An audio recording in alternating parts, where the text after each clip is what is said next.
you read something out loud, there's some hope that it'll sink in. Or you record it and you can play it again and again.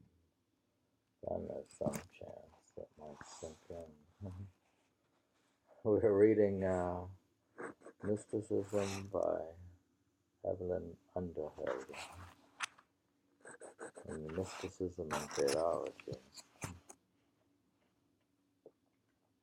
Page 59. Those to whom such a parallel seems artificial should remember that according to the doctrine of mysticism, that drama of the self-limitation and self-sacrifice of the absolute life, which was once played out in the phenomenal world, forced, as it were, upon the consciousness of dim-witted, dim-eyed men, is eternally going forward upon the plane of reality.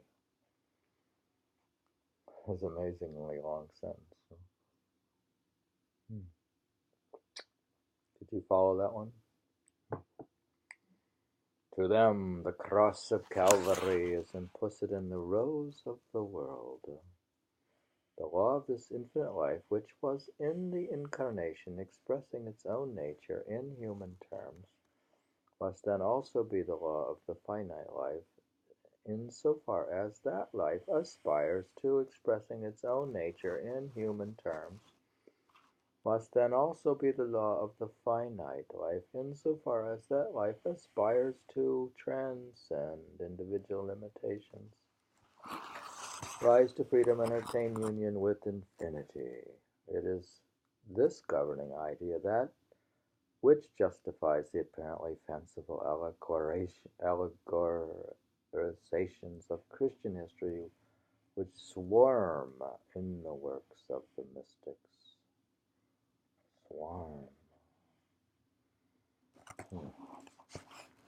To exhibit these allegorizations in detail would be tedious. Is this tedious at all? All that is necessary is that the principle underlying them should be understood.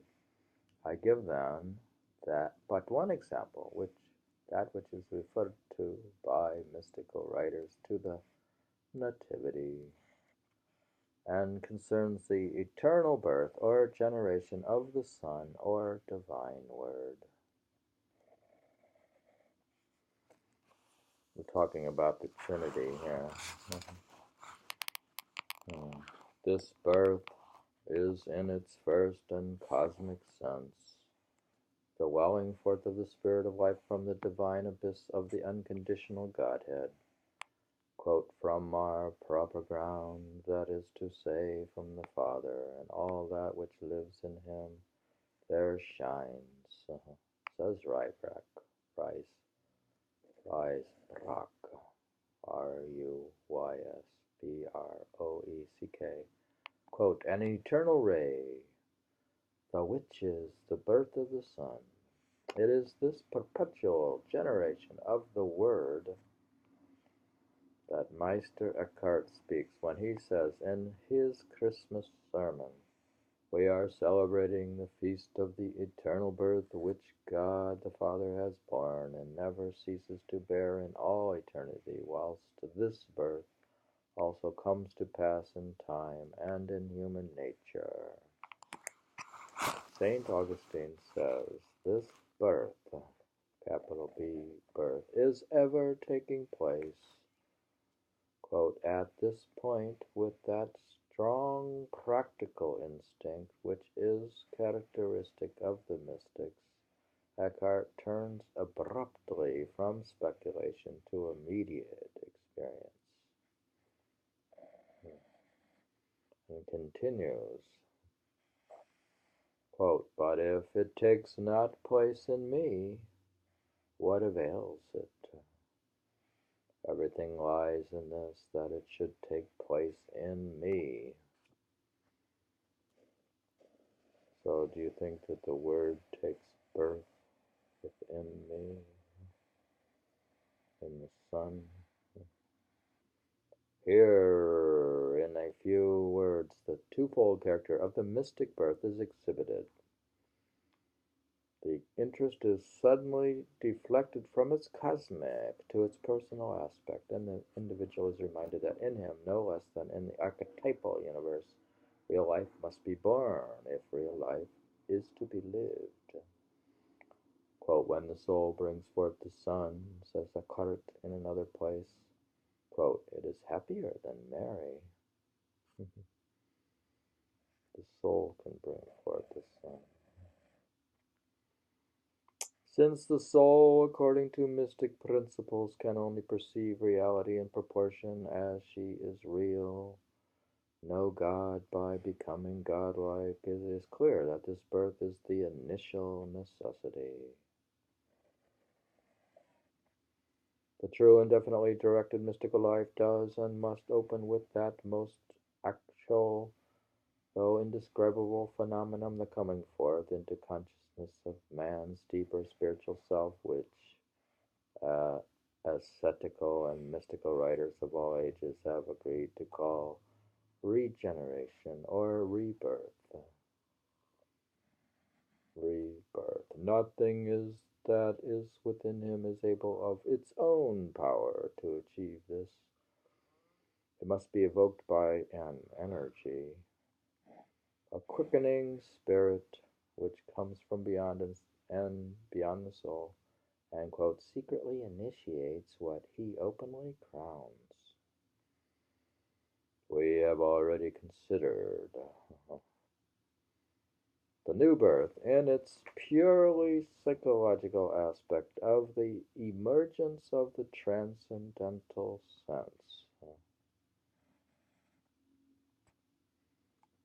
Transcendental sense. Here, its most profound and mystical side is exhibited by a process which may indifferently be described as the birth of something new and the coming forth of something which has slept. Is this like Christmas? Since both these phrases are but metaphors for another and more secret operation. The eye is opened on eternity. The self, abruptly made aware of reality, comes forth from the cave of illusion like a child from the womb and begins to live upon the supersensual plane. Then she feels in her inmost part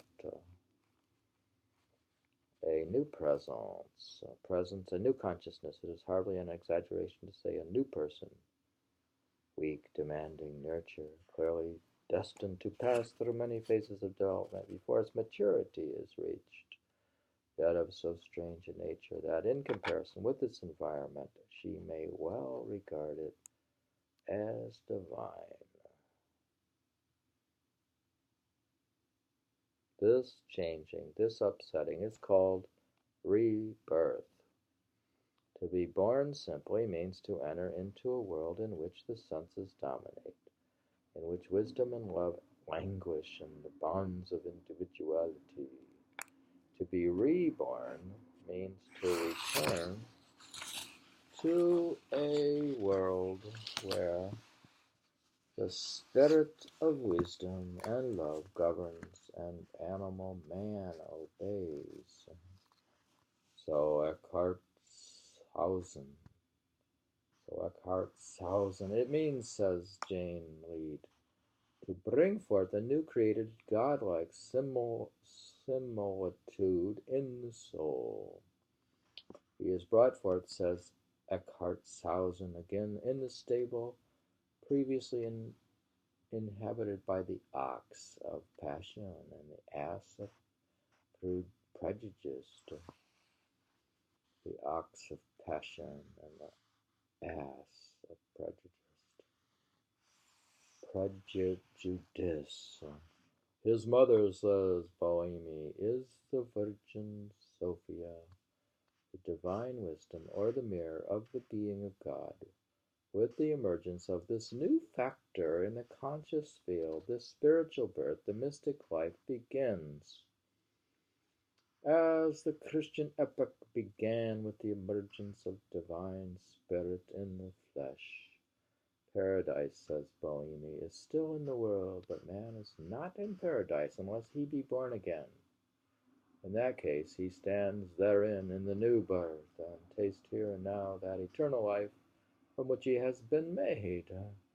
Here, then, are some characteristics of the map which the Christian mystics are most inclined to use. There are, of course, other great landmarks upon it, and these we shall meet as we follow in the detail the voyages of the questing soul. One warning, however, must be given to amateur geographers before we go on. Like all other maps, this one, at its best, can but represent by harsh outline and conventional color the living earth which those travelers trod and the mysterious seas on which they sailed. It is a deliberately schematic representation of reality, a flat and sometimes arid symbol of great landscapes, rushing rivers, awesome peaks, dangerous, unless these, its limits, be always kept in mind. The boy who defined Canada as, quote, very pink, unquote, was not much further off the track than those who would limit the adorable trinity to the definitions of the Athanasian Creed. However useful that chart may be, and is within the boundaries imposed by its form. Further, all such maps, and we who treat them, can but set down in cold blood and with a dreadful pretense of precision matters which the true explorers of eternity were only able to apprehend in the ardors of such a passion in the transports of such a union as we, poor finite slaves of our fretted emotions, could hardly look upon and live. If you would truly know how these things come to pass, says St. Bonaventura, in a passage which all students of theology should ever keep in mind, quote, ask it of grace, not of doctrine, of desire, not of intellect, of the ardors of prayer, not of the teachings of the schools, of the bridegroom, not of the master, of God, not of man, of the darkness, not of the day, not of illumination, but of that fire which inflames all and wraps us in God with great sweetness and most ardent love. The which fire most truly is God, and the hearth thereof is in Jerusalem. We just finished chapter 5. We finished chapter 5. We finished chapter 5 of Mysticism and Theology. We're on page 60.